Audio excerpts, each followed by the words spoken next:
make sure that the patient can stay relaxed. The first thing that you're going to do is just assess. And this is kind of like what we talked about at the beginning, where you can screen in a standing or seated position, but then you can also screen all planes of motion supine so that you can get a little bit better sense of end feel. So I'm gonna look at her shoulder complex end feel range of motion, and then we'll do glenohumeral joint.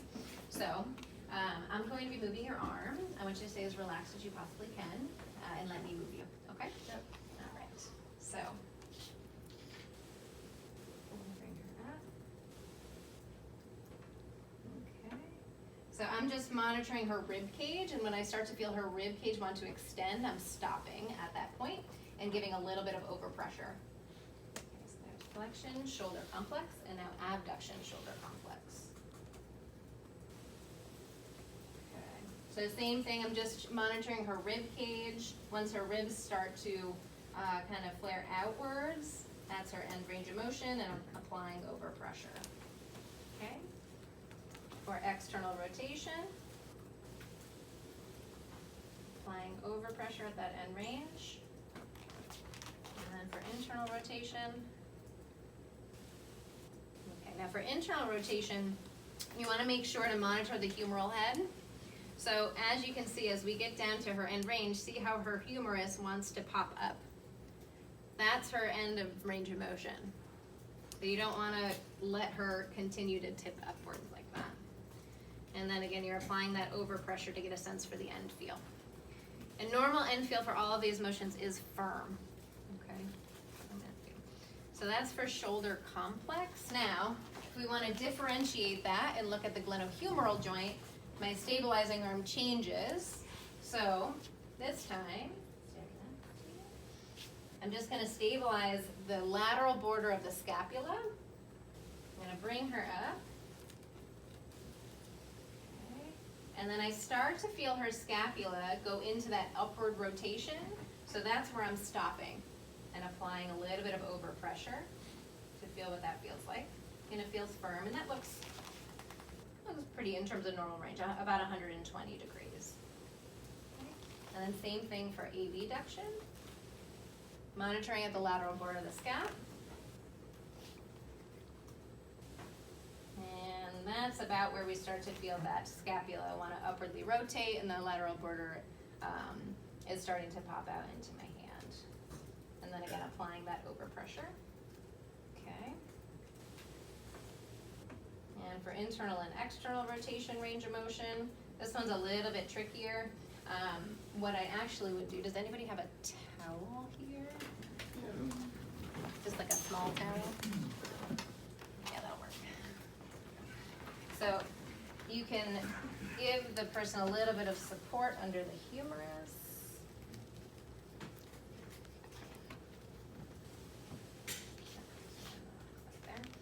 So just enough to keep her in neutral, and then you can monitor the scapula a little bit better without having to worry about stabilizing the humerus.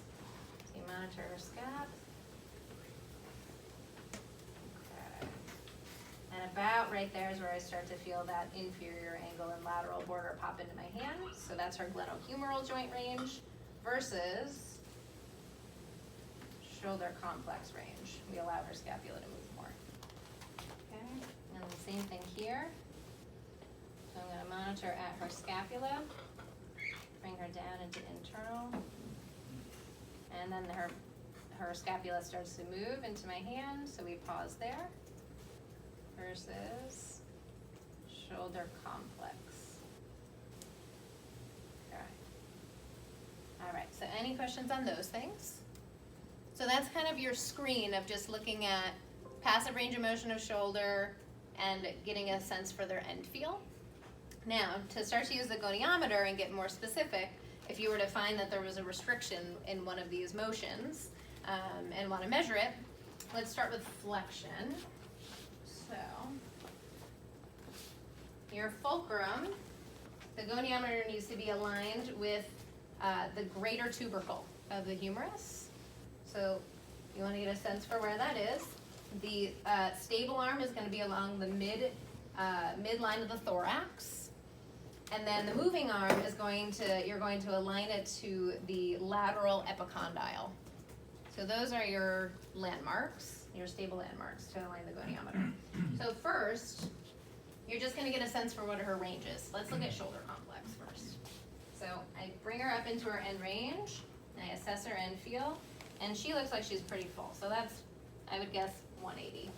So I'd put my goniometer already at 180, set it down, take her back up into that range. Okay. And then I'm just gonna kind of hold her arm this way so that I can then align the goniometer with those bony landmarks. So we have greater tubercle, mid line of the rib cage, and her lateral epicondyle. And this isn't great because this side of the table is up, so it's limiting her range, but we're not gonna worry about that. Okay? And then you would take your measurement from there. So I mean, this is measuring at 170, but again, I would need this side of the table to be flat because I think she can go all the way. Okay, so there's shoulder complex. Okay, if we're doing glenohumeral joint, again, you're gonna take her into her range, feel the end feel. You look at it and say, that looks like about 120, right? So then you relax her arm. You set your goniometer up at your 120 so that you can get a little bit better. You don't have to kind of fumble around with the goniometer as much once you put it to the landmarks. Okay, we bring her back up. Okay. Okay, there's where her scapula wants to move. So here's her end range. I hold her humerus there. Take my goniometer, align it with my bony landmarks, so greater tubercle, midline of the thorax, and her lateral epicondyle. And she's got about 123, so a little bit more than the 120. Okay, so there's flexion. Any questions on that? Okay, abduction. Our landmarks for abduction are going to be the anterior acromion for the fulcrum. The stable arm is going to be aligned parallel to the sternum. So let me.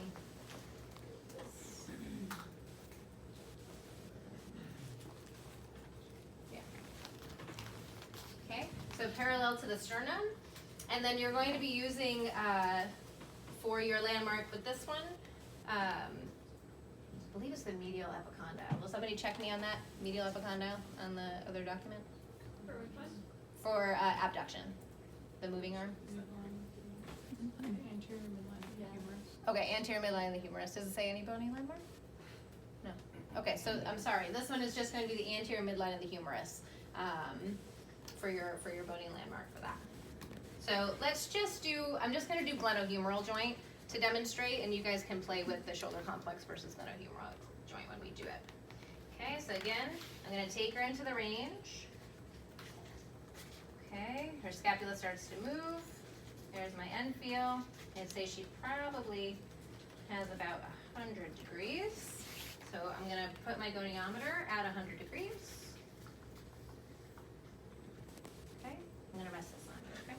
And you can, I do this all the time. You can just rest it on your patient, as long as it's okay with them. Okay, bring her back up. Okay, pause at that point.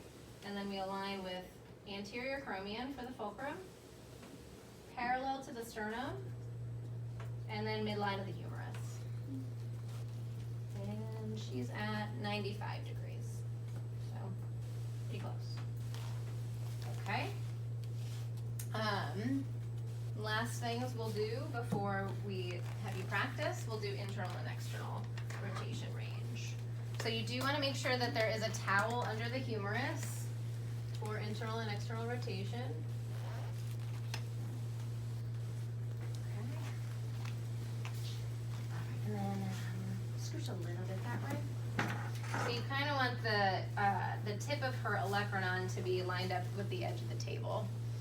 And the towel should be at a height where her humerus is right in line, so it's parallel to the floor.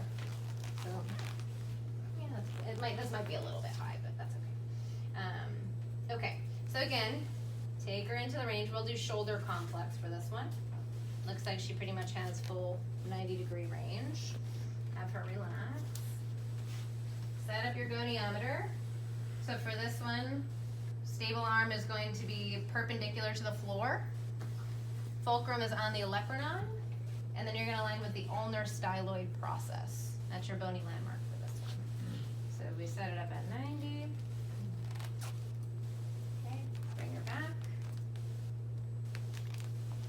And then bring your goniometer to your bony landmarks. Olecranon, ulnar styloid, and perpendicular to the floor. And so she's at about 81.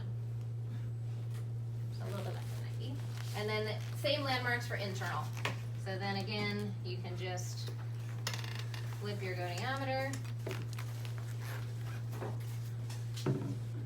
Take it to that end range. So I'd say that's maybe more around like 70. So I'd set myself up at 70. Okay, take her back down. And then line up my landmarks. So we have olecranon, perpendicular to the floor, and then ulnar styloid process. And she's at 60. Okay. All right. So, any questions?